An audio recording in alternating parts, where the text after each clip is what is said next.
Ladies and gentlemen.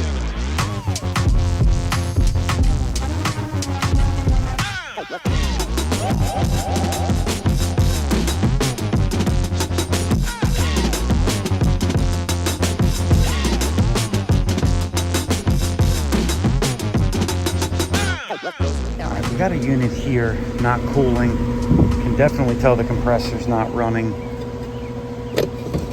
Just gonna go ahead and pull the disconnect. They told me they had turned it off, but obviously they didn't. This is from 2007? Yeah, 2007 Goodman.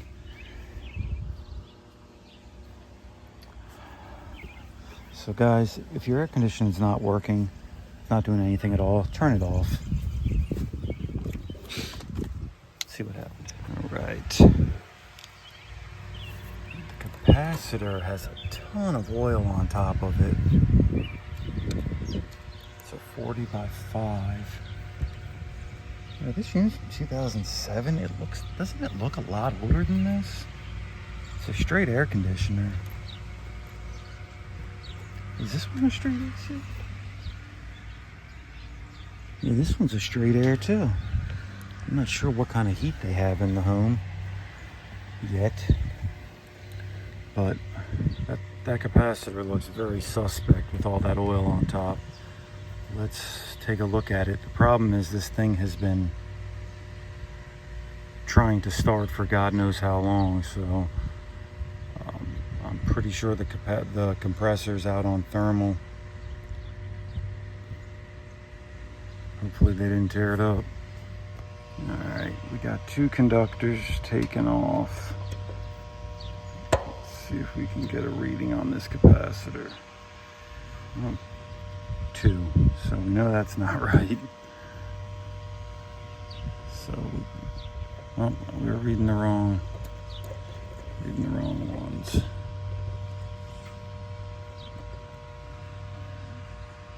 Alright, well, still 3.9 when we should be having 40.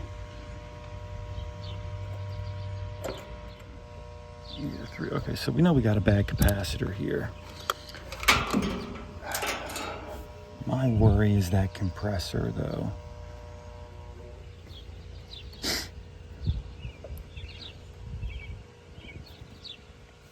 Let's see if it's out on thermal.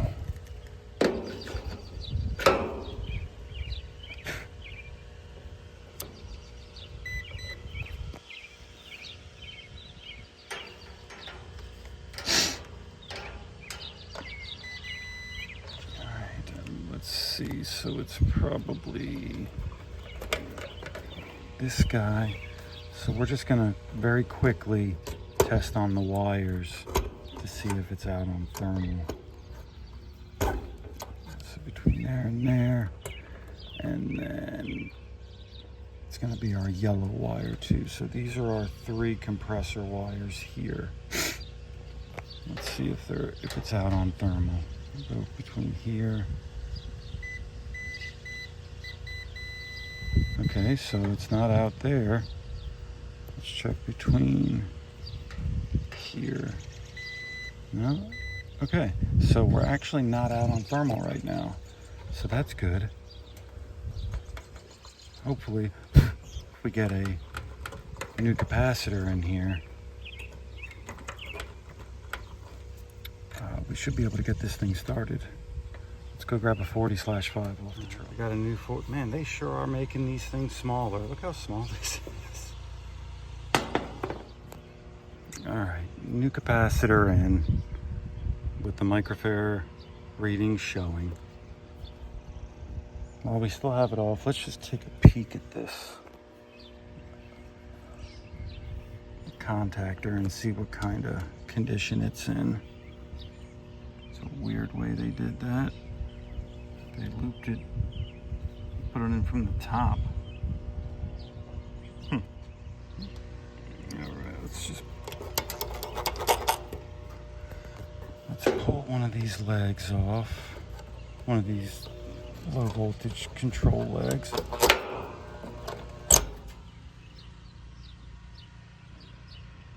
And the contact Detector's seen better days too, but it's not horrible.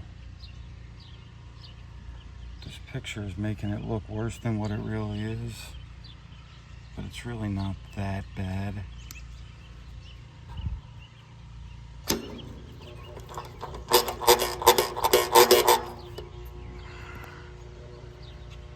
All right, let's see if we can even get this thing started now. Cover back on. All right.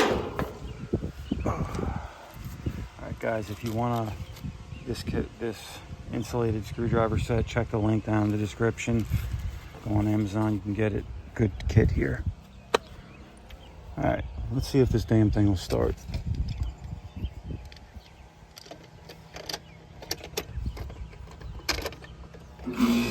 Hey, that sounded better.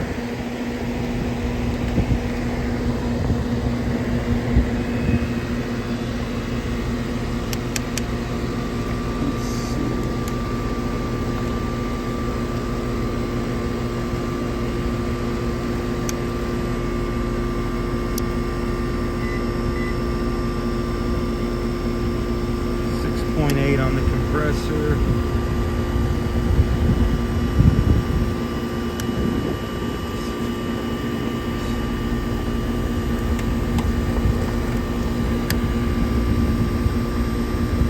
.7 on the fan.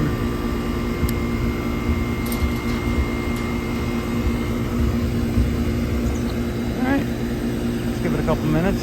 We'll probe up and see how this thing is working. Condenser's pretty dirty.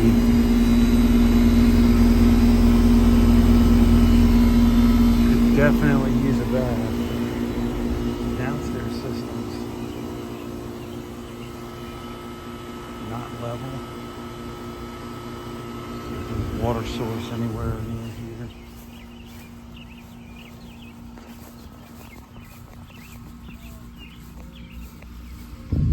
We got a hose right over here. We can clean the condenser if we have to.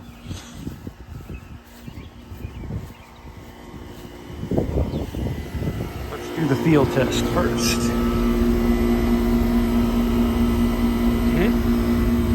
It is sweating, but it's not really that cold. And we're missing the can for starters.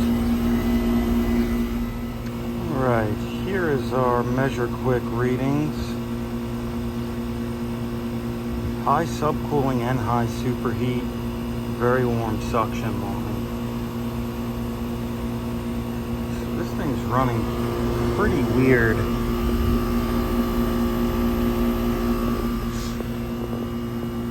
That dirty condenser could probably have definitely something to do with it.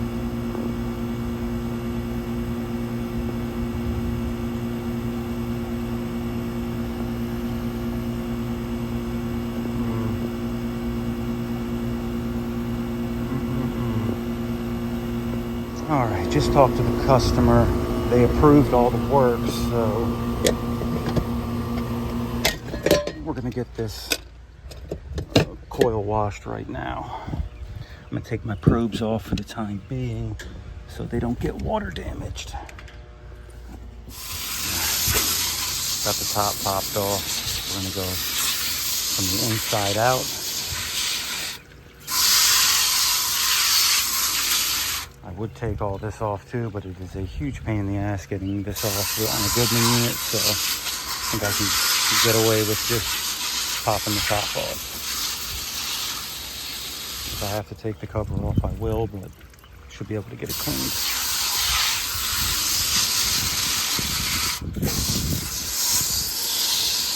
Alright guys, I wish I had some high foaming stuff, but I don't, so I'm going to hit it with the Tri-Power to start, and then I'm going to hit it with the Viper condenser coil cleaner, and then we're going to rinse it. So first we're going to pepper it with the Tri-Power foam, let that sit, hit it with the Viper, and then rinse it all off.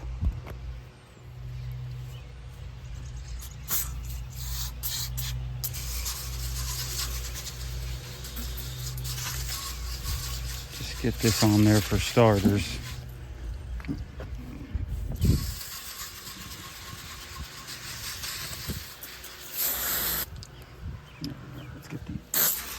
side too. All right, I'm gonna continue with this stuff, and then we'll get the venom pack on. All right, got the venom pack mixed up in the sprayer. I'm gonna go all around here, and then get it on the inside too.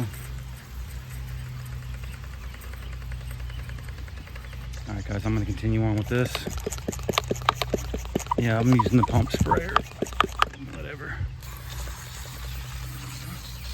Didn't feel like getting out the whole rig, but this would work just fine. All right, let me continue on with this, and then we'll rinse it. All right, we are rinsed off now.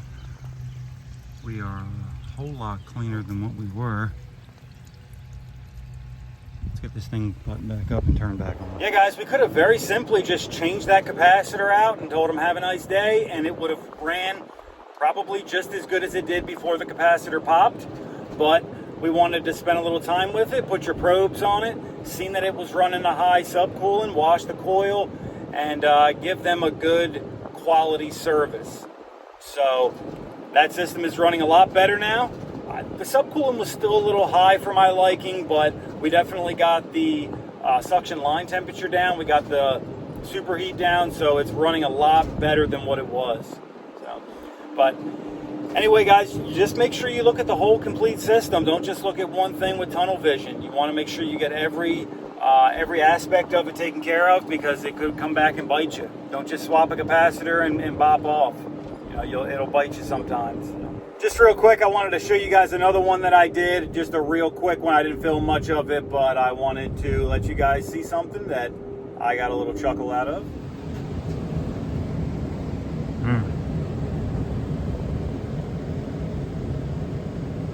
They certainly didn't have their fastball on this one.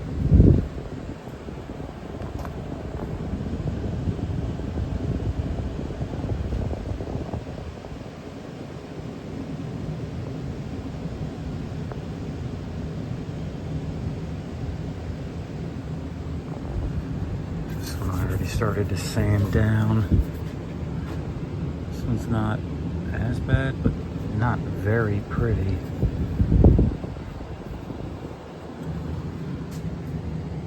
I'm gonna touch up all these, every one of them.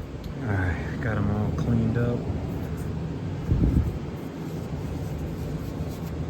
and we'll rebraze those. Go outside and hook up our nitro first. Yeah, guys, whoever did this just didn't get it hot enough. You know, sometimes you just gotta get it hotter, guys. Most of the time, these brazing fails are just because they didn't have a hot enough flame. They couldn't get that solder flowing good.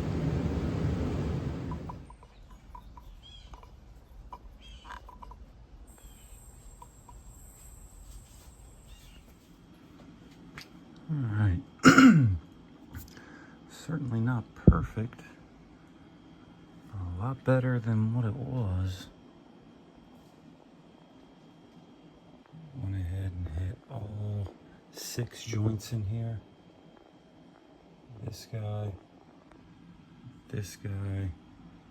that guy, him, and him, just so I knew they were all good. Let's step up our nitro. Make sure we don't got any leaks. Guys, if you feel like your solder's not flowing right, chances are you don't have a hot enough flame. So make sure you double check your oxygen acetylene pressures. I like to go 714. Some guys like to go 1020. I was taught 714. Make sure you're good there, and make sure your flame's hot enough. And I guarantee that solder will flow just fine for you. But that's going to be it for this one, guys. Don't forget to like and subscribe. I'm going to catch you on the next one.